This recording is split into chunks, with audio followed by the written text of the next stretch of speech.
Hi, everyone. Welcome to the Psychology and Spirituality, a bridge to a better life discussion. During our weekly episodes, we explore the intersection of spirituality and psychology, and as a result, capture timeless wisdom contained in both fields. I would like to welcome all of you who joined today to this space where we bring inner truth in daily life, right? Our day-to-day life and how we feel. I'm your host, Marcia Trajano, and with me are two incredible voices, Dr. Anahy Fonseca, physician, spiritual scholar, and Jussara Korngold, spiritual speaker, author, and our podcast co-host. They join me here today, and together we will dive into this topic that, to me specifically, is very significant, right? It's a topic that touches every one of us, the fear of aging. And I want just to say hello, everyone, before we keep on our discussion today. Hi, Jussara. Hi, Anahy. Hi, hello everyone. It's good to be here with you again. Hi, hello everyone. It's great to be here with you again. Very good. So good to have you. So the question for us is perhaps, is old age something to fear or to celebrate, right? So I think it's important for all of us here today to uncover perhaps how aging, rather than marking this notion of ending of something, but it's rather a spiritual crescendo, right? It's this beautiful, perhaps, invitation to wisdom, reflection, self discovery. And it's really important that we think about or rethink or repurpose our ideas of growing older, or in most of us, caring for someone who is, to instead think about it as a perspective to awaken our spirit. So, Jussara and old age is often misunderstood. It is thought as a decline, suffering, right? And I do believe that spiritually and psychologically speaking, they represent something totally different, right? That they represent wisdom, fulfillment, and often the idea of achieving peace.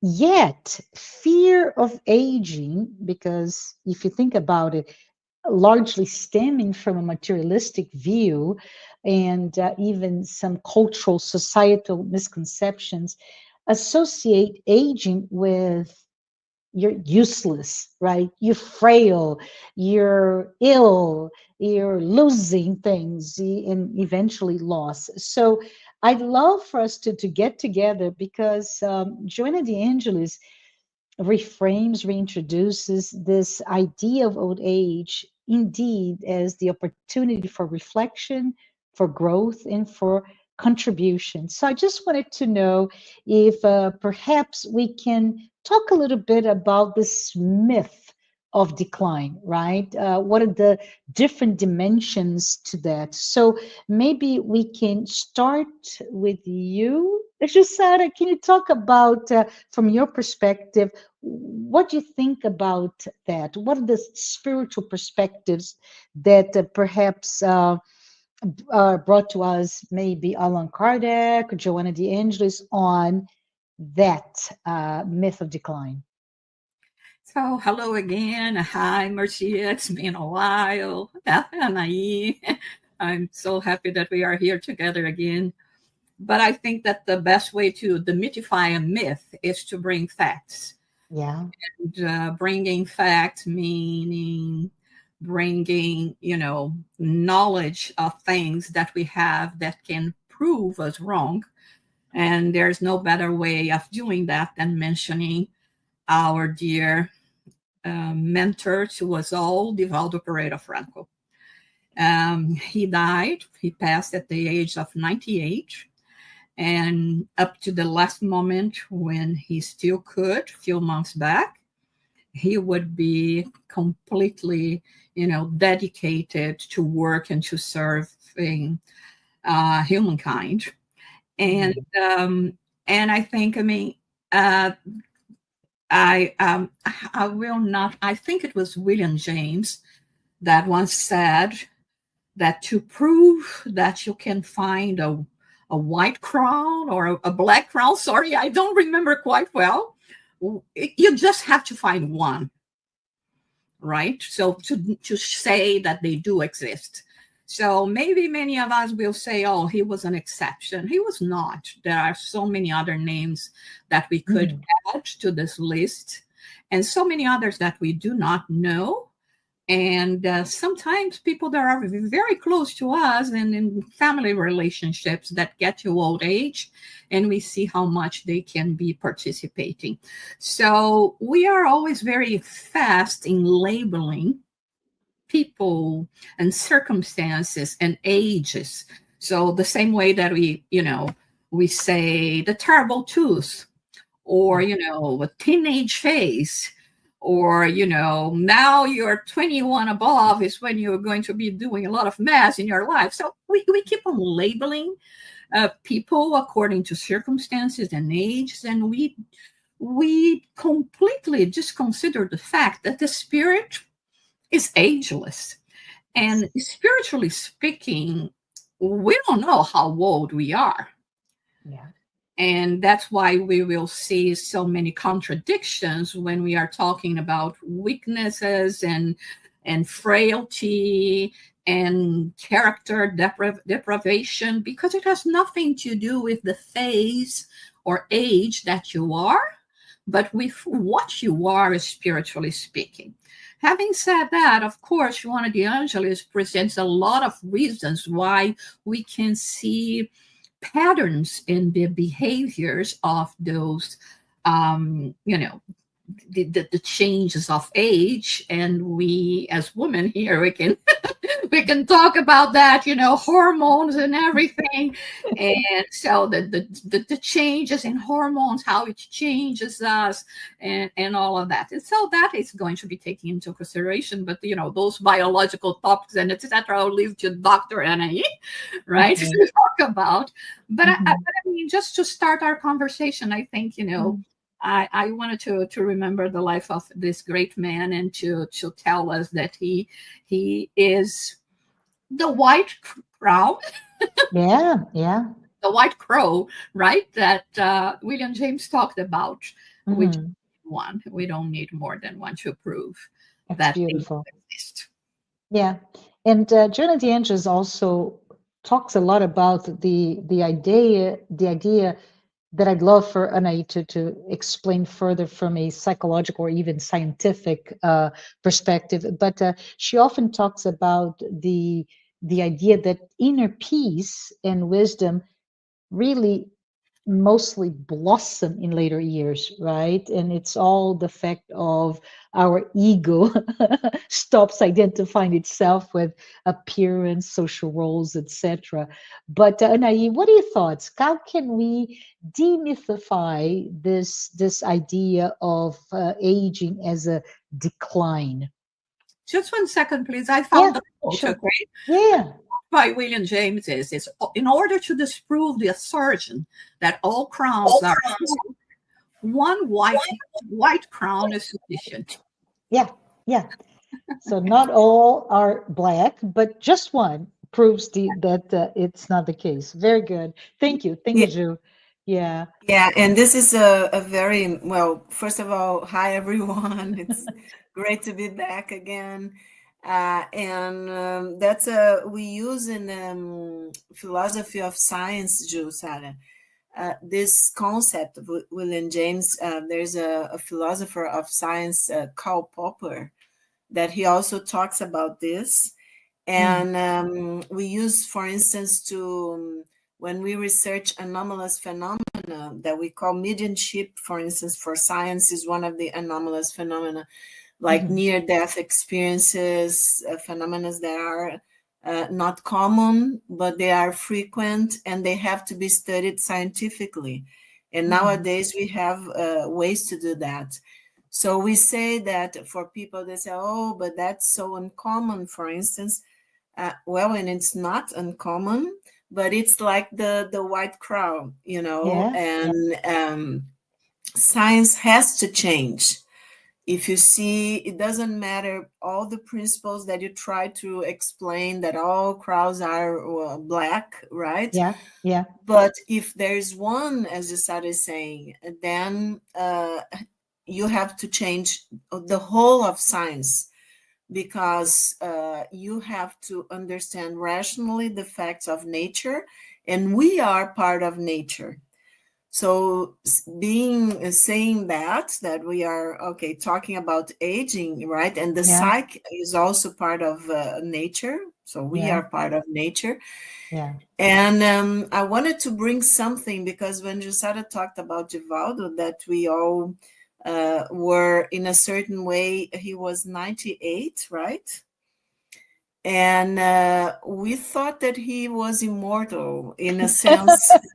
And of course, he is immortal. We are Yeah. all Yeah. immortals, True. in spiritually speaking. But he was so alive, so full of knowledge and wisdom, that it's kind of different wisdom from knowledge, right? Yeah. Yeah. But and you could, when we were sitting by him and talking to him, and Jussara has done this many times more than I did, only in Congress or things like that, that I could talk to him personally. You could feel something that it's beautiful in aging. That is all the experience of the person, all Yeah. the knowledge from the experiences in this lifetime, turning into wisdom, right? Of course, he has had a life full of interconnections between realms, right? Because Mm-hmm. he was such a medium, and he could, of course, we know by his life and his experience and everything that he told about that sometimes it would be difficult for him, especially when he was young, to discern what was material and what Yeah. was immaterial, what was a person or a spirit, because he was seeing in out of space and time, and out of only the material realms. But all of us can do that, in a sense, as Jesus said, everything Mm. that I do, you can do, and even more, Yeah. right?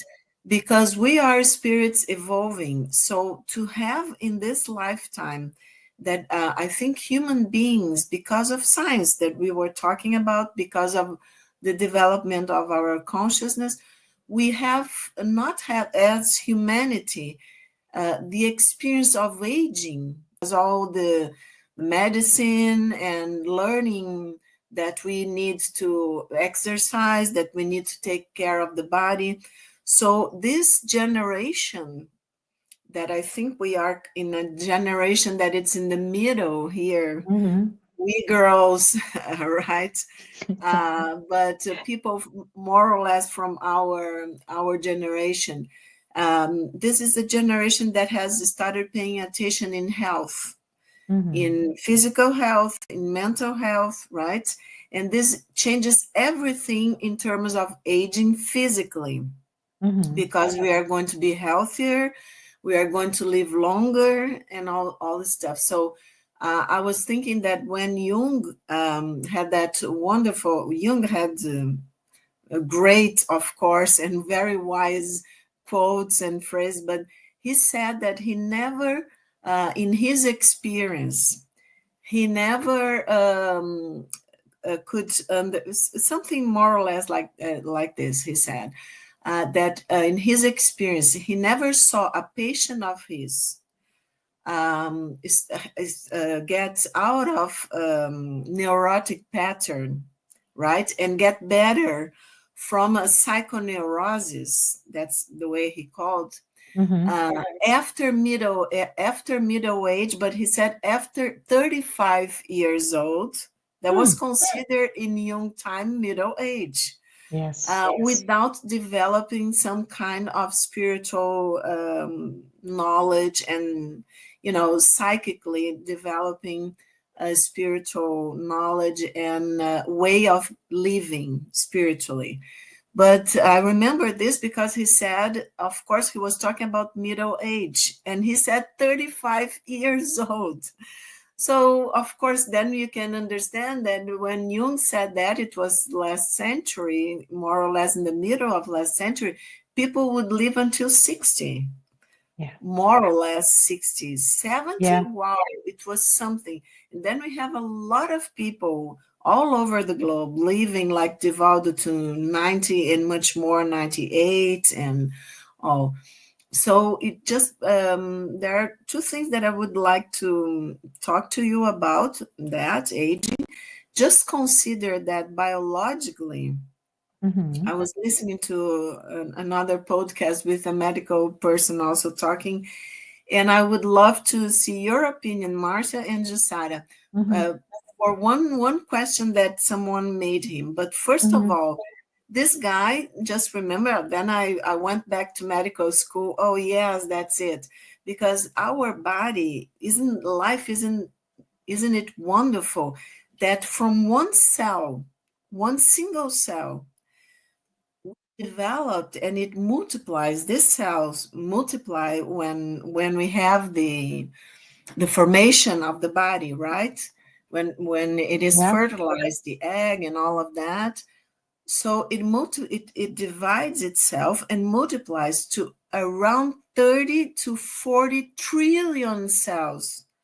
Our bodies are constituted of 30 to 40 more or less trillion cells, depending on the size, gender, and all of that. And something that it's because people they don't think much about that, but all these cells, they specialize in different organs, Yeah. and we have like 200 types of different cells in our body, very, very specialized. And they know exactly what they are supposed to do. Exactly. Where does this knowledge come from? So, and also, if we are so afraid of aging, even biologically, and Joanna says because, well, people are afraid of dying actually, as if you grow old, right? You Yeah. are going to be closer to death. But we can die any time in life cycle, she says, right? So why are we all always so afraid? And if you only consider yourselves that have such intelligence, and that science doesn't explain, this type of intelligence. And you have to connect spirituality to science the way that science it is, but it's changing, Mm-hmm. to understand that we owe too much or a lot to creation, right? To nature, to the creation, as the way that people want to call God or the Mm-hmm. creator. It doesn't matter because it is such wisdom that is inside of ourselves, inside of our bodies. And just remember there are billions of cells that die every day in our bodies, and they are substitute for other ones. Mm-hmm. Every day this is happening, daily it's happening. So why are we so afraid of the death? Because parts of us are dying every day. And if we understand biology, they are also being substituted by new ones. So Yeah. we are always dying and in the death and rebirth, let's say, of our own biology. And Mm-hmm. psychologically, if the time of one lifetime is, Jussara was talking about that, is so short in a sense, Mm-hmm. comparing to the immortality of the spirit. We don't know our spiritual age, as Jussara was saying. So there's so many ways that we could think about all of this, but I think they converge to the same point, and that's what the question that I want to ask you guys. Uh-huh. That this person that was interviewing this colleague, this medical doctor, he said, "Why do you think we age?" And of course, it was a kind of a young man, a young Yeah, medical.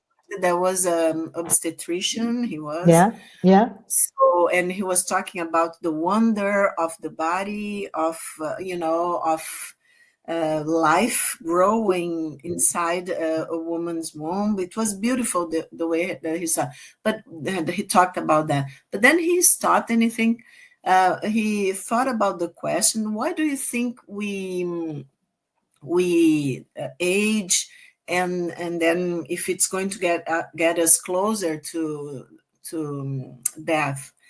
I And he can was I not can a I spirit. can I take Yeah, a stab at this go because ahead. I'd love to hear Jussara speak of it, and I love the question, by the way.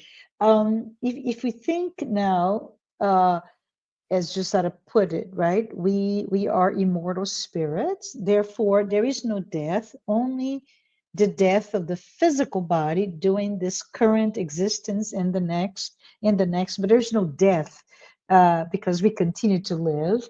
So reincarnation really reframes the idea of aging altogether, right, Jussara? It is really aging is a platform for continuity versus the platform for ending.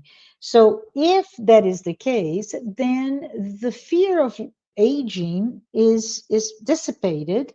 Death, fear of dying is dissipated because it's not the end. And this is just a phase that our spirit must go through in its evolution, this path for evolution. So when we think about it, this is my way of thinking, Jussara and Anahy. Maybe you can bring additional thoughts or completely correct me. But if you think in terms of a spiritual view of that concept, is since reincarnation is an opportunity for our immortal soul, right, to return to a mortal experience and progress, evolve by addressing learnings that still has to go through, by correcting, say, errors, by expanding consciousness, which is a topic that is ever present in Joanna D'Angelo's work, right? We can also maybe think that aging is that preparation for our liberation from that time of learning, right? So by aging, we are perhaps softening our ties to this material life, to our personality, to our even our egoic constructs, so that then we can transition back to our real life. Does this make sense to everyone? Well, Yes, I have go something ahead, Jussara. smart to say. Yeah. And and I proposed a question, from this colleague. I was Mhm. thinking, no pain, no gain. That's good. Yeah. You're not going to age. You're not going even to leave the womb, right? How Yeah. can it Yeah. be? So it's part of life. It's part of, the pain for us to gain from a totally spiritual perspective. The way the spirits tell us, it is not difficult to die. It's difficult to be born. But I don't think we should be getting there, digging too deep into the spiritual perspective, because I know many people that will be listening to us perhaps are new to this concept. But let's Yeah. just think about what we are talking about here. It's part of the experience of life, and I keep on telling younger people that I wish people could come to me when I were in my 20s and would say, this is the best time of your life, the best decade of your life. And then when I was in my 30s and my 40s and my 60s, 50s and 60s now, because we keep on longing for, what we don't have it anymore, and we forget to leave what we have, and to experience and to find joy in exactly the occurrences, the events that are happening to us now. And Yes. so now I know that when I'll go to the next decade, I will look back and say, oh my God, the last decade was okay. And here I was again complaining, not knowing, not learning. So whatever decade you are, enjoy it, because Yeah. this is it. This is what you're living. And I think that one of the things that can be really painful in us getting closer to our passing, because as it was said here, um, we don't know. It's like a Russian roulette, right? You don't know if you're going to die in your, young age, 20s, 30s, 70, 80, 90s, or 100. Mhm. We just don't know. It may happen to us at any time. And as one of the angels explained very, very beautiful here, it has nothing to do just with the decay of the body. There are accidents, there are illnesses, there are so many things that can happen to us and put us in this frail state that can lead to Yeah. our death. So, but I think that the more we approach what it's supposedly to be, very close to the end of your life, because like you were saying before, people have been waiting for Divaldo to die for at least a decade, right? Yeah. He Yes. was hanging in there, and I wish he could hang it longer, but that was not the case, and his spirit is free. But you see, I think it's us looking back and looking at our regrets. This is, I think, what makes us fear Yeah. death and fear that we are not going to be able to make amends for the regrets that we carry. Yeah. And we are wrong, because we will have still time in this life. Yeah. So for all those parents and children that do not speak to each other for many years, you still have chance to take a different path. You still Mhm. have chance to take care of each other. And it's not because we are at a certain point in our lives that we cannot go back and really reevaluate things and see what is going to be more difficult to us. So we see that a lot of the concerns of getting old comes from emotional issues, Yeah. right? How unresolved they are. Emotional in the sense that I could have done better. I wanted to be happier, and because I didn't have a certain professional stand, I couldn't be, or it can be different reasons in terms of emotions, not only family. But I think this is what really weighs on us and may Mhm. justify some of the erratic behaviors, because then we think, I will never ever will be able to change that, and this is where we are wrong. You can change it now, or you can change it another life, because Yeah. this is not the end, my friend. I love it. Yeah. Any additional thoughts, Anahy? Yeah, I think you well, I think you got it. This colleague said he was not a spiritist, right? But Yeah. he stopped and thought about, and he said, and he didn't even, I think, had exactly the concept of the spirit, us as immortal spirits. Of course, I think he, from what I understood from the interview, he was thinking that we are much more than we think we are, okay, than the ego and this and that. But he didn't have the concept, at least he didn't talk about the psychological concepts Mhm. and this way that we are thinking, that Joanna invites us to think of us in terms of the depth psychology and the spiritist psychology. us being spirits, not only an ego, right, but Yeah. having higher self, the self that Jung calls. Yeah. But he said that he stopped and said, I think we grow old because we want to grow old. We want Uh-huh. at some point that this life we know or we want at certain point to end this life. Not He was not talking about, someone that wants on purpose to end this life. Mm-hmm. So you could see that he kind of intuitively he had the concept that we have a higher self, that we are not only the ego striving Yeah. to do right or with these struggles of this life. And I thought it was so, so creative, his answer, for a person that doesn't have, at least it seemed to me that he didn't have all these concepts of spiritism and Mm-hmm. spirituality in a way that we Yeah. evolved gradually and all that.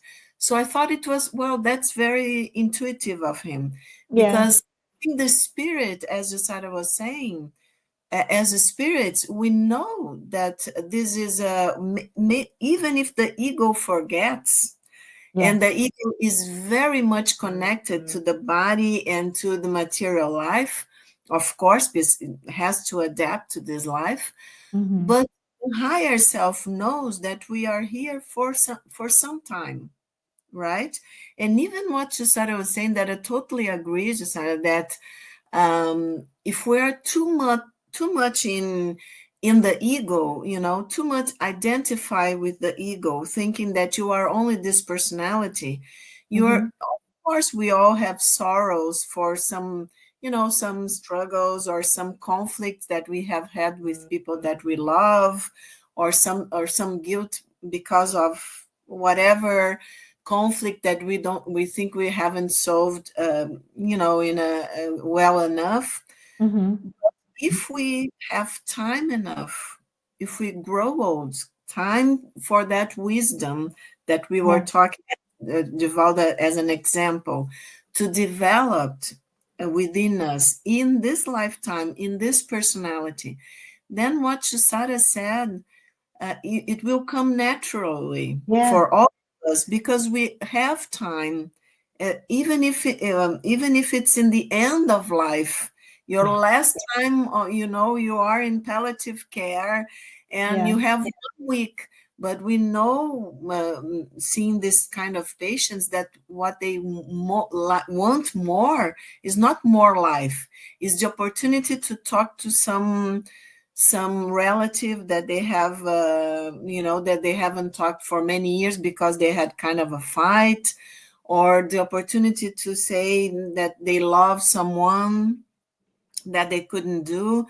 So that's what is really important to the spirit. And I just wanted to tell you the concept of metanoia, that I Yeah. think in English is the same, metanoia, Yeah. that is the spiritual development, let's say, awakening, right? And it happens with all of us, and happens to all of us, especially, it's like a spiritual transformation, we could say. And it is related to this wisdom, to the time of living and having the experiences, right? And usually it starts in middle age, because when before that, the ego is trying to adapt to this life, to see which career it will take, if it's going to get married, have kids or not, what's going on with my life, my friends. So that's first part of life. It's all connected. Usually, of course, the self is always there, the higher self, but it's connected to the ego, and to the development of the ego, so that we can have maturity, autonomy, and all of that. But especially after middle age, in psychological spiritual transformation. And I think this, and I would love to hear you about that, and I think my feeling is that a lot of people are in this, what we could call spiritual awakening. Yeah. They are interested. See our podcast, a lot of people are listening to it. So there are a lot of people talking about spiritual issues from different points of view, about psychology, right? So we could say that in the collective unconscious, we have this information that we are in an age of a very quick transformation of our consciousness and also development of our consciousness. So I think metanoia, to be able to live this stage of life of getting old, of aging, it's Mm-hmm. something that we have an opportunity for the first time in humanity. And I Yeah. think it's such a privilege, Yeah. such a Yeah. privilege. I, What I do you love think? I love that you brought the concept metanoia, right? And I think Carl Jung explores that a lot, right? Yeah. Hmm. And I think it's quite interesting because perhaps that idea of this deep insight or awakening, not insight, but really spiritual, psychological, even philosophical awakening to what life is at some point. Um, Maybe we can do a parallel to what St. Augustine talked about, right?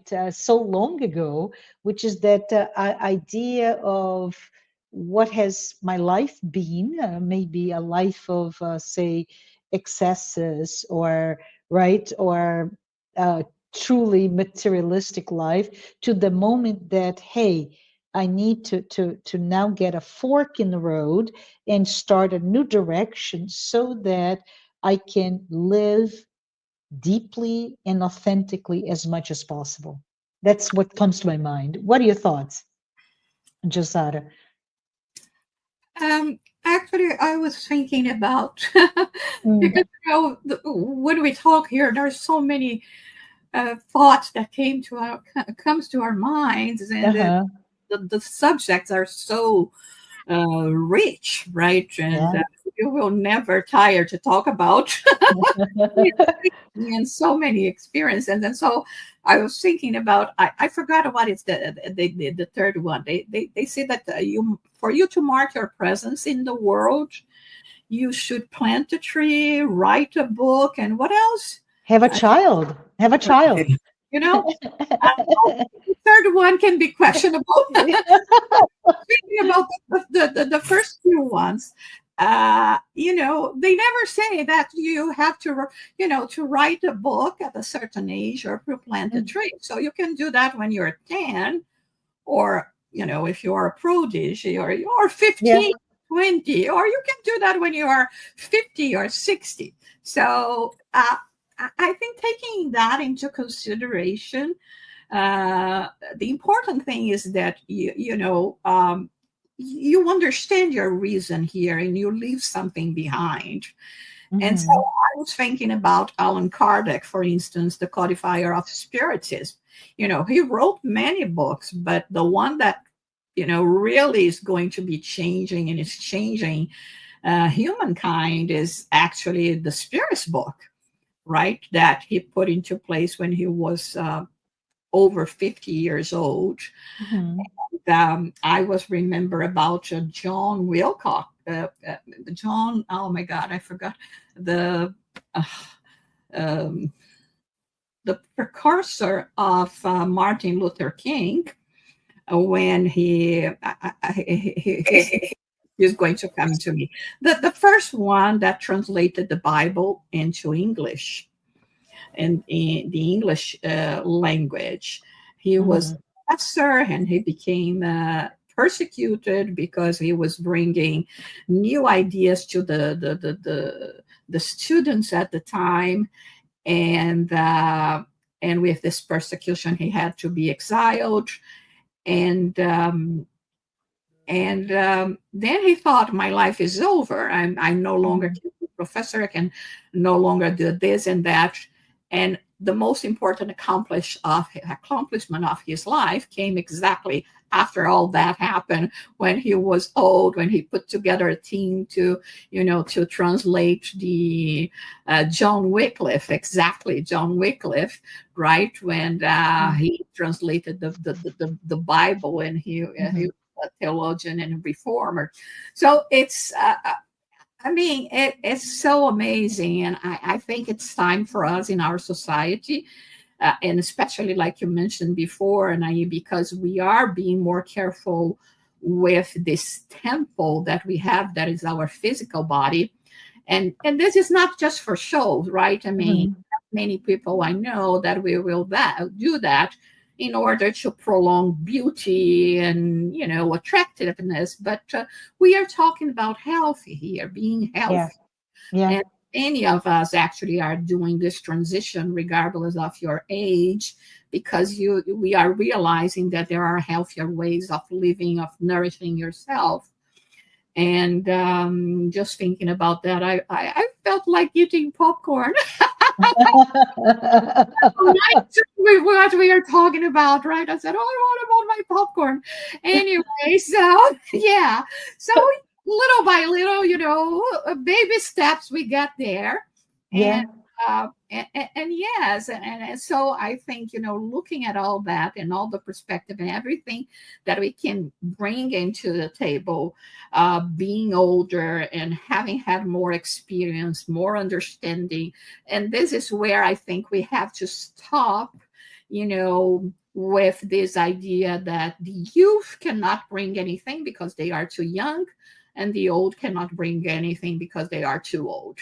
So Mhm. if we consider 80 years of life, you are saying that you have perhaps 25 good years. You will be in your prime, maybe from 40 to 65, or for 35 to 60. And I Yeah. mean, we are discarding all the rest, and all the rest is really what matters, and where we are growing. In one sense, the first stage of our lives, we are growing materially speaking, because this is when we are really looking for material accomplishments, and even, the growth of our physical body.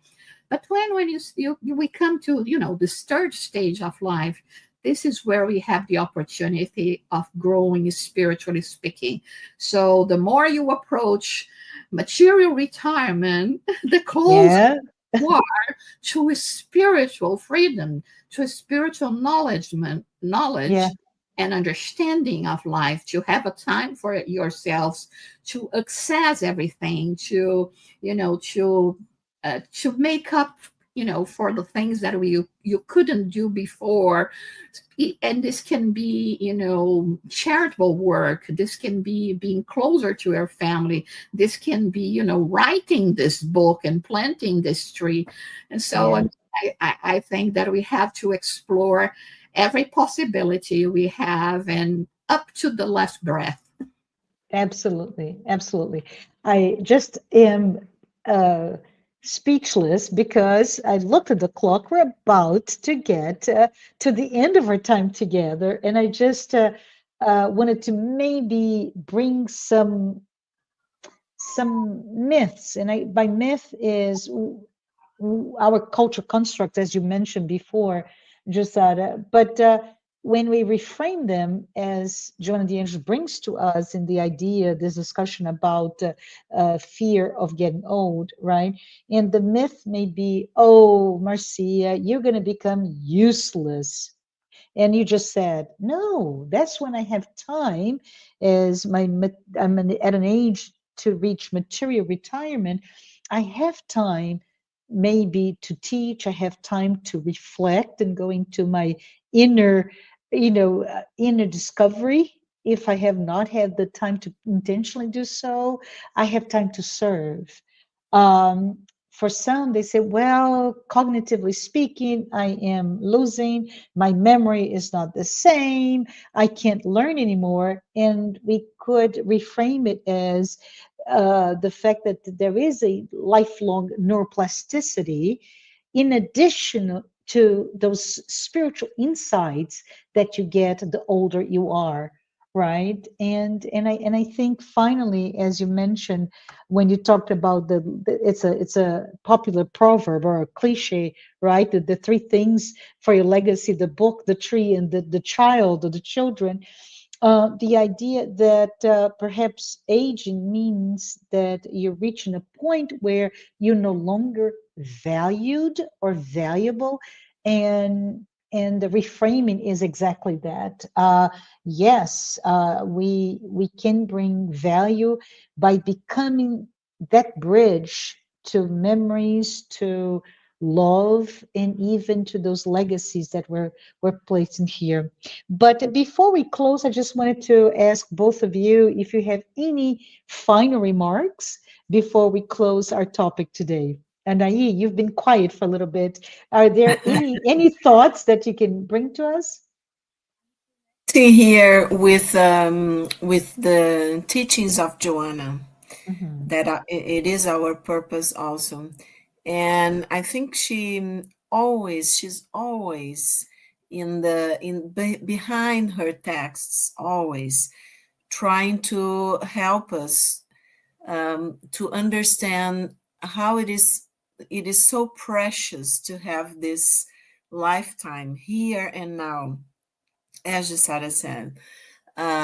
If it is, if I'm going to leave my tree here, plant a tree, if I'm going to write something, if I'm going to use my old age yeah, to be talking with friends in a podcast, whoever is yeah. going to be listening, but exchanging ideas, right? Thoughts.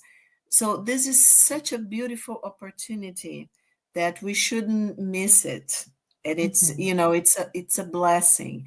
And I just want to finish with one of Joanna's sentence about aging and mhm, about life here, that she says physical life has an extraordinary meaning, which is that of inner enrichment, preparation for immortality, conquest of higher levels of thought and feeling towards plenitude. mhm. So we have purpose in this life, Yeah. and our higher self knows that, as Joanna is, trying to help us to remember. And so, if of course we are not going to be able probably to achieve everything that we have planned spiritually before coming here, but if we can, just have this idea that we are here with such beautiful opportunity to be, the best that we can be, that we are able to be, and to learn and experience as much as possible, helping ourselves to grow and change, then of course the collective, we are going to need to make the collective unconscious richer with all these experiences and all the wisdom that we can bring to the collective. I Yeah. think it would This be is that. beautiful. No, thank you. Thank you for sharing that. It's truly beautiful. Josada, do you want to bring any final thoughts? I was just thinking that the outer garment doesn't represent you, who you are.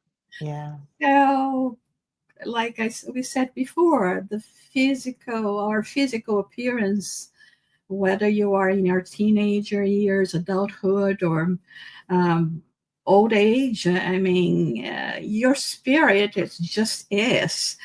And we are at the stage that we are, closer to being that curious child.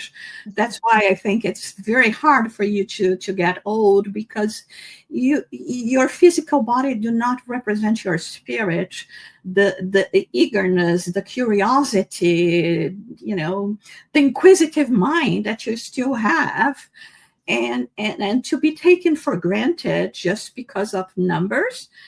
It's really sad. So we should not limit ourselves. And if the world is not prepared for that yet, you can be prepared. And so prepare yourself for old age, and do not care that much about those numbers, because they do not represent that much. I love it. I love it. Let's be bold. Let's be brave, even if the world is not. I remember the title of a book by the tennis player, famous tennis player Billie Jean King, and the title was "Pressure is a Privilege." Right, and it stayed with me. I have the book, and as in like, what? I live a life of stress. Why are you saying pressure is a privilege? But anyways, what I would like to bring to us as we close is that we explore that idea that old age indeed is not punishment.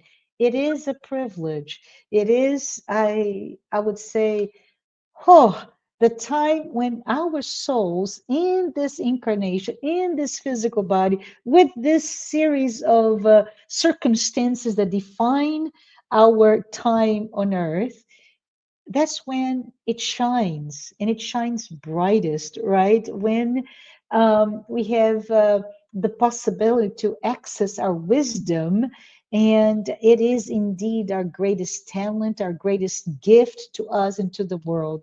So I say, let's all redefine what it means to all of us to grow old, and Yeah, perhaps, I have to interfere because yeah, I have to tell the audience that you're yes, talking from experience because you have a father that is over 100 years old, right? yes, So yes, you know yes. what you're talking about. So you know what it is, um, to be able to To have that shine. see Yeah, and and yeah. and understand his mind and all of that. So you're talking from experience. And I have to say, I wasn't going to say, but I have to say, since you brought it up, Jussara, that when I turned 50, I grasped with the idea of aging in a very difficult manner. So I was turning 50, and I turned 50 at the time that he turned 90, so over a decade ago. And I remember, quite frankly, when I just came to him and I was like, "Oh, Dad, can you tell me anything?" And he said, "Oh, what I would give to be 70 again." Not 50, 70. So it really changed my own, preoccupation about becoming 50. Whatever. Genetically speaking, I probably will be not dead in the next few years, except for accidents, etc. But let's welcome that. So thank you for bringing that thought about my dad, my dear dad, and let us really embrace it, right? I want to say thank you both for being here and for such a positive and quite entertaining discussion on aging, or the fear that most of us have. And for all of you who chose to spend time with us today, if this is the first time that you listen to our program, please note that the Psychology and Spirituality talks are weekly, and as we mentioned many times, they are based on the works by Joanna De Angelis. I want to thank you, Anahy, thank you, Jussara, thank your sponsors, Mansão do Caminho, the International Spiritist Federation. I'm sorry, the I'm completely crazy here. The United States Spirits Federation and the International Spiritist Council, and AMI Brazil, which is the Brazilian arm of the Medical Spiritist Association. I hope all of you are well. Thank you so much, and see you next time. Bye. Bye.